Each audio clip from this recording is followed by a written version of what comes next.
Bapak Ibu dan saudara-saudari yang dikasihi Tuhan, Shalom. Shalom. Izinkan saya melepas masker saya sebentar.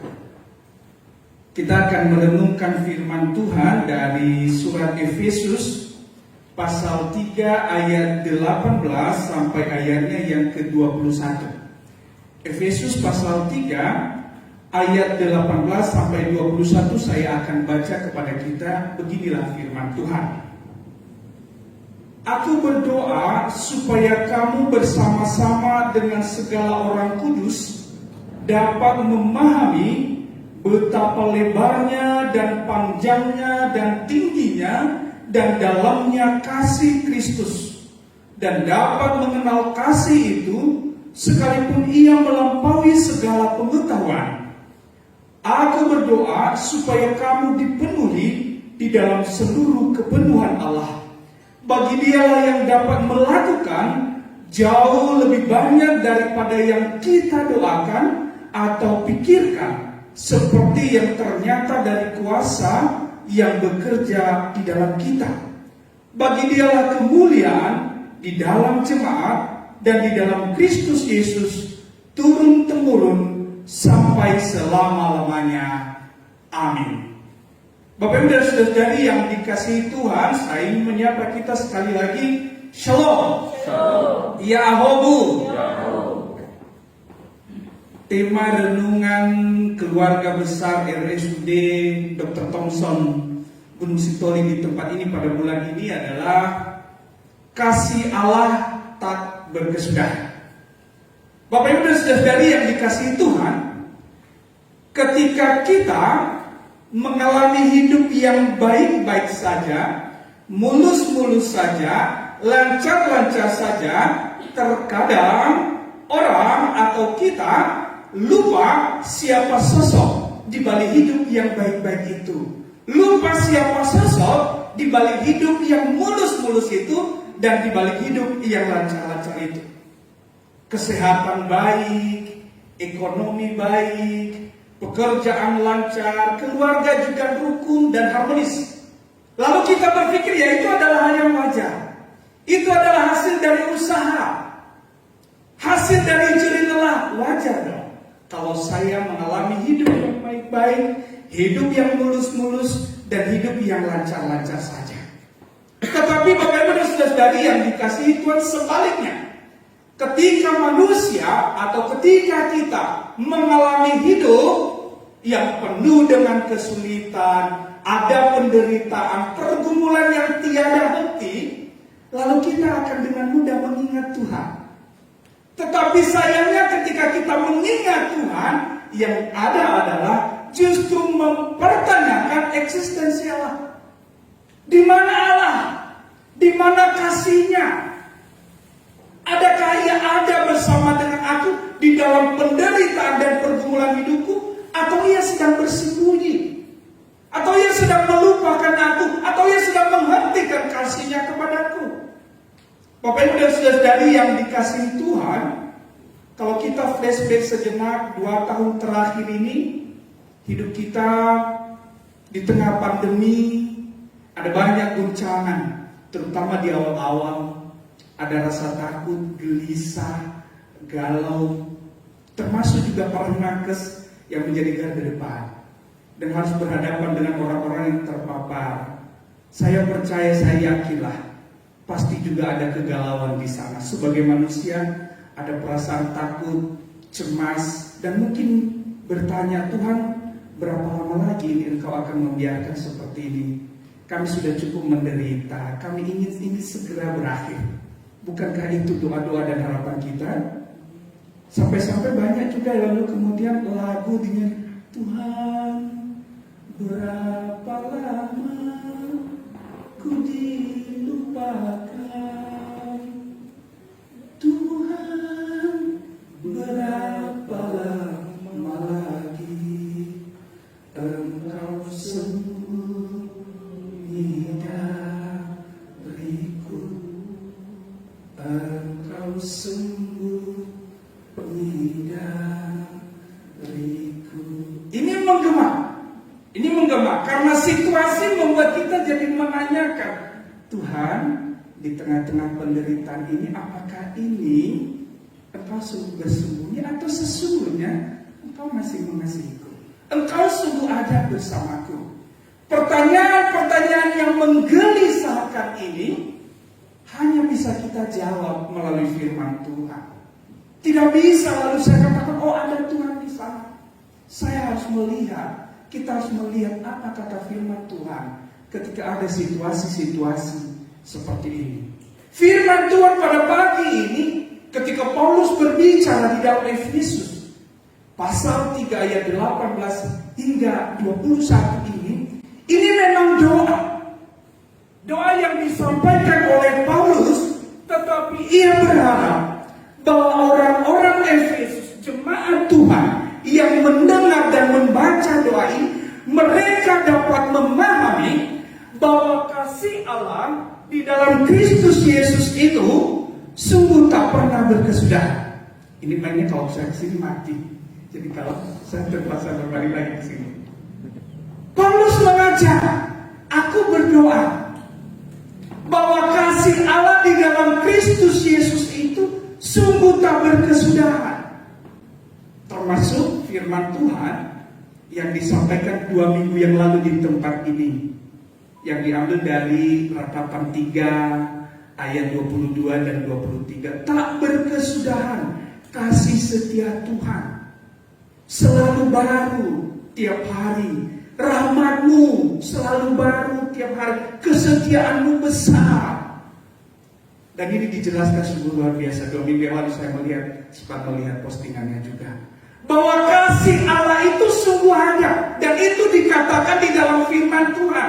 Termasuk ketika Paulus bicara hari ini kepada jemaat waktu itu dan kita hari ini, ia berkata bahwa kasih Allah tak berkesudahan, dan ia gambarkan dengan luar biasa.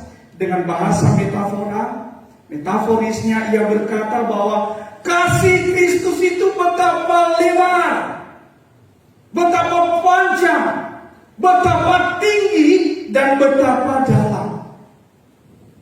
Bapak Ibu dan Saudari yang dikasihi Tuhan, ini penggunaan ukuran-ukuran ini bukan sekedar ukuran berapa senti, berapa meter, berapa kilo.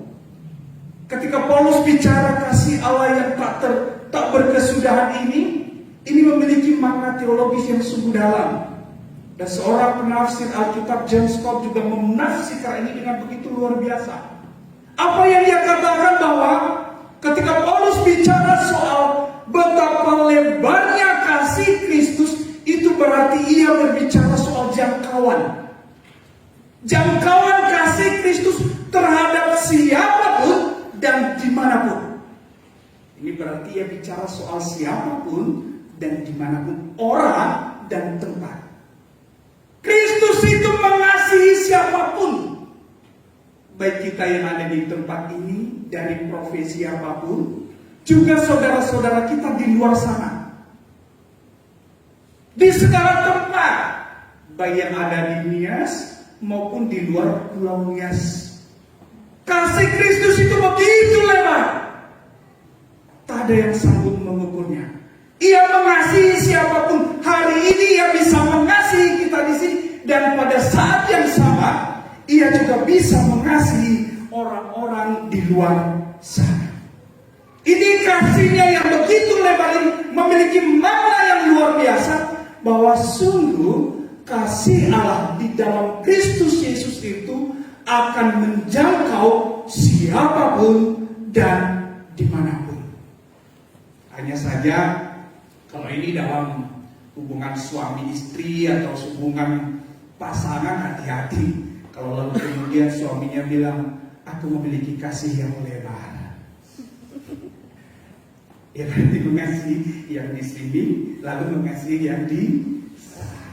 Kasih Kristus mengatakan bahwa memiliki kasih yang lebar itu berarti yang mengasihi siapapun dan dimanapun, termasuk kita yang hadir di tempat ini. Saya percaya Bapak Ibu telah merasakan kasih Kristus hari ini. Amin. Amin. Itu yang pertama, bahwa kasih Kristus yang tak berkesudahan itu digambarkan dengan betapa lebarnya. Yang kedua, ia mengatakan dengan ukuran panjang. Panjang ini bicara soal durasi dan waktu. Ini bukan hanya soal ukuran berapa meternya, tapi ini bicara soal durasi kasih Tuhan dan waktunya, bahwa kasih Allah itu sudah ada sejak dulu, sekarang, dan yang akan datang. Kasih Allah itu berlangsung selama-lamanya. Eksistensi kasih Allah itu sama dengan eksistensi dari Allah sendiri. Keberadaan kasih Allah, mati lagi kalau saya ke depan. Eksistensi kasih Allah sama dengan eksistensi Allah itu sendiri. Kenapa? Di dalam firman Tuhan, di dalam 1 Yohanes disampaikan bahwa Allah itu adalah kasih. God is love. Allah itu kasih, itu dirinya. Karena itu ia berkata, barang siapa mengasihi aku, ia juga harus mengasihi sesamanya manusia. Siapa yang tinggal di dalam kasihku, ia juga harus mengasihi orang lain. Dan kasih Allah ini, yang eksistensinya ini kekal, ini sejalan dengan refleksi pemazmur di dalam Mazmur 136 ayat 1 hingga ayatnya yang ke-26. Ini satu pasal. Apa yang dia katakan di sana? Pemazmur berkata, bersyukurlah kepada Tuhan sebab Ia baik, bahwasanya untuk selama-lamanya kasih setianya. Catatan untuk kata bahwasanya untuk selama-lamanya kasih setianya itu diulang sebanyak 26 kali. Kata kalimat yang sama diulang 26 kali dalam pasal yang sama, hendak mengatakan apa? Bahwa ini sungguh nyata. Tentu ketika pemazmur bicara ini, ia tidak berbicara sekedar ngomong. Ini berdasarkan kesaksian dunia. Pemazmur Daud, ia telah merasakan sejak masih remajanya, Tuhan telah mengasihinya, menyertainya, menolongnya, melawan binatang hutan, binatang buas ketika ia sedang menggembalakan kambing domba ayahnya. Lalu ketika ia melawan Goliat, ia telah merasakan kasih dan penyertaan Tuhan. Lalu ketika ia juga menjadi raja, ketika anaknya Absalom melakukan kudeta dan hendak membunuhnya, ia juga lagi-lagi merasakan betapa Allah melepaskannya dari maut tersebut. Sampai-sampai ia berkata, Tuhan adalah gembalaku, aku tak kekurangan apapun yang baik, dan aku tidak takut meskipun aku berjalan di lembah kekelaman sekalipun. Karena ada Allah yang besertaku, ada Allah yang mengasihiku melewati semua persoalan hidup. Dan ini berlangsung dari dulu, sekarang dan selama-lamanya. Ini yang diyakini dan diimani oleh pemazmur ketika ia berkata bahwasanya kasih setianya untuk selama-lamanya. Sehingga kalau kita mengarahkan kepada diri kita kalimat-kalimat ini, maka kita sungguh bisa mengatakan, dulu Tuhan telah mengasihiku. Hari ini aku juga merasakan kasih Tuhan, dan hari-hari yang akan datang aku imani Tuhan akan terus mengasihiku. Amin. Mari kita katakan, dulu aku telah merasakan kasih Tuhan. Dan hari ini aku merasakan kasih Tuhan. Dan hari-hari yang akan datang aku imani aku merasakan kasih Tuhan. Dan hari-hari yang akan datang aku imani aku merasakan kasih Tuhan. Amin. Ini iman. Ini iman. Kalau dulu sudah kita rasakan, sekarang kita rasakan, tetapi hari-hari yang akan datang kan masih belum kita jalani. Karena itu kita harus berangkat dari iman dan kesaksian bahwa dulu Tuhan sudah mengasihiku, hari ini Tuhan mengasihiku, maka hari-hari yang akan datang kita imani Tuhan juga akan terus mengasihi kita. Kasih Allah tak berkesudahan. Ini soal durasi dan waktu. Bahwa Allah sungguh mengasihi kita sampai selama-lamanya, termasuk dalam situasi-situasi sulit sekalipun. Yang ketiga, Paulus memakai lagi ukuran yang berkata bahwa kasih Kristus itu betapa dalamnya. Pahamilah bahwa kasih Kristus itu betapa dalamnya. Ini bukan soal berapa meternya, berapa kilometer kedalamannya, tetapi ini berbicara soal gambaran akan kasih Allah itu, kasih Kristus itu yang sanggup menjangkau orang-orang yang berada dalam jurang terdalam sekalipun. Jurang terdalam ini maksudnya orang-orang yang jatuh ke dalam dosa sekalipun. Ketika ada penderitaan, ada pergumulan, banyak orang lalu berkata, Tuhan, jangan-jangan ini karena dosaku. Itu tadi sebenarnya kenapa Daud juga berkata, berapa lama lagi Tuhan engkau melupakan? Berapa lama lagi engkau sembunyi? Inikah dari dosa-dosa? Tetapi pada akhirnya dia berkata, aku bersorak, aku percaya karena engkau memiliki kasih yang sempurna. Meskipun ada dalam dosa, Tuhan masih mau menjangkau orang itu untuk mengasihinya. Dan ingat apa kata Yesus Kristus di dalam Lukas pasal 5 ayat 32. Aku datang bukan untuk memanggil orang yang benar, tetapi orang berdosa supaya mereka bertobat. Daud juga merasakan itu. Kalau dulu ia berdosa, lalu ia merasakan penderitaan itu karena dosanya, sampai ia mempertanyakan di mana Tuhan. Pada akhirnya ia juga bertobat. Dan kasih Kristus ini yang begitu dalam ini mampu menjangkau kita-kita ini yang jatuh di dalam dosa. Tidak ada yang sempurna. Tidak ada yang berani berkata, Tuhan, aku datang ke hadapanmu dengan tulus suci dan tanpa cacat celah. Oh, tidak. Tidak ada seorang pun yang benar. Kita ini adalah manusia-manusia yang juga sudah jatuh ke dalam dosa. Tetapi kasih Kristus itu memiliki kedalaman yang luar biasa. Sehingga orang-orang yang berada dalam jurang terdalam sekalipun, itu mampu ia angkat, menegakkannya kembali, sehingga mereka bisa melihat betapa indahnya kasih Allah di dalam Kristus Yesus. Sehingga kita pada hari ini bisa bersama-sama, duduk bersama, berdiri bersama, lalu bernyanyi bersama, memuji, memuliakan Tuhan. Itu bukan karena hebat kita, itu karena kasih Kristus yang telah mengangkat kita dari dosa, lalu melayakkan kita hingga kita bisa berkata, terpujilah Engkau ya Tuhan.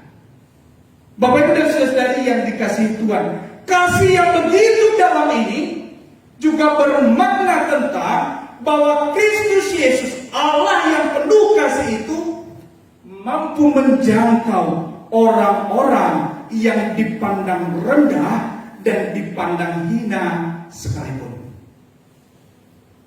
Sekali lagi, kasih Kristus yang betapa dalam ini, selain yang mampu mengangkat orang-orang yang jatuh ke dalam dosa, juga yang mampu mengangkat dan menegakkan orang-orang yang dipandang rendah dan dipandang hina oleh dunia ini. Di zaman dulu, orang-orang selalu melihat sesamanya manusia dari status. Di dalam Alkitab sering dikatakan bahwa mereka yang janda, anak yatim, miskin itu dipandang rendah. Tetapi Kristus, Allah dalam Kristus Yesus, ia menjangkau mereka-mereka yang terpinggirkan sekalipun, yang dianggap rendah dan dianggap hina sekalipun, untuk diangkat dan ditegakkan sehingga mereka bersama-sama dengan siapapun lalu bisa menghadap Allah, menerima betapa indahnya kasih Kristus. Bukan hanya soal kasih Kristus yang berbicara soal dunia ini, tetapi juga bicara soal kasih Kristus yang mampu mengangkat derajat setiap orang yang telah jatuh ke dalam jurang terdalam sekalipun. Yang keempat, ia mengatakan juga bahwa Kasih Kristus itu betapa tingginya. Kalau tadi lebar, panjang, dalam, dan sekarang ia berbicara soal betapa tingginya kasih Kristus. Tingginya kasih Kristus melampaui tinggi apapun. Kenapa? Kristuslah yang mampu menghubungkan surga dan bumi. Dia adalah Allah sendiri yang turun dari surga, datang ke bumi dan mengangkat siapapun yang ia kasihi, yang beriman kepadanya untuk bisa menikmati hadirat Allah di tempat yang tinggi. Kasih Kristus, kasih yang tak berkesudahan, bukan hanya bicara soal duniawi, bukan hanya bicara soal kesehatanku baik-baik saja, lalu aku merasa Tuhan mengasihiku. Bukan hanya bicara soal ekonomiku baik, pekerjaanku lancar, rumah tanggaku rukun harmonis, lalu aku sudah dikasihi Kristus. Lebih dari itu, bahwa kasih Kristus ini juga bicara soal spiritual, secara rohani, secara surgawi. Bahwa kita bukan hanya dikasihi selama kita berada di dunia, ketika kita mengakhiri hidup ini juga kita akan tetap berada di dalam kasih Kristus. Kita yang anggota PGI minggu lalu, hari Minggu kita merayakan perayaan akhir tahun gerejawi, betul ya? Mengenang kehidupan yang kekal. Atau dulu van der Tede van Mate, van der Yada, van der Tede van Auri, silakan. Dan kasih Kristus sesungguhnya jauh lebih dalam, jauh lebih besar, jauh lebih tinggi dari sekedar kasihnya di dalam hidup kita yang sekarang, tetapi juga dalam hidup yang kekal. Itulah kenapa kemudian Paulus berkata di dalam Roma pasal 18 ayat 35 sampai 39, siapakah yang dapat memisahkan kita dari kasih Kristus? Penderitaankah, penganiayaankah, kematiankah, atau apapun penguasa-penguasa sekalipun, apakah itu mampu memisahkan kita dari kasih Kristus? Oh, ternyata tidak. Di dalam ayat 39 yang mengatakan bahwa tidak ada satupun yang mampu memisahkan kita dari kasih Kristus. Bahwa kasih Kristus itu memiliki aspek duniawi, aspek ragawi fisik ini, tetapi yang jauh lebih besar dari itu, ini memiliki aspek rohani, yaitu bahwa Dia mengasihi kita menjadi anak-anak Allah, menjadi anak-anak yang dapat mewarisi kehidupan yang kekal. Kalau dulu status manusia adalah hamba, lalu Yesus berkata, engkau bukan lagi hamba, tetapi engkau adalah anak-anak Allah. Amin. Amin. Anda percaya bahwa Anda anak-anak Allah? Amin. Amin. Kita bukan lagi hamba, tetapi kita anak-anak Allah. Sudah diangkat dari status yang rendah, memiliki status yang lebih tinggi, sehingga kita bisa berhadapan dengan Allah tanpa keraguan, tanpa ketakutan sekalipun. Kasih Allah melampaui apapun. Dan di dalam ayat 19, 20 dan 21 dikatakan bahwa kasih Allah yang tak berkesudahan itu melampaui segala pengetahuan kita. Jadi sehebat apapun saya hari ini menjelaskan ini, sesungguhnya kasih Allah jauh lebih besar dari apa yang bisa saya jelaskan. Dan ia juga mengatakan di dalam ayat 20 bahwa kasih Allah itu mampu melakukan melebihi dari apa yang bisa kita doakan dan apa yang bisa kita pikirkan.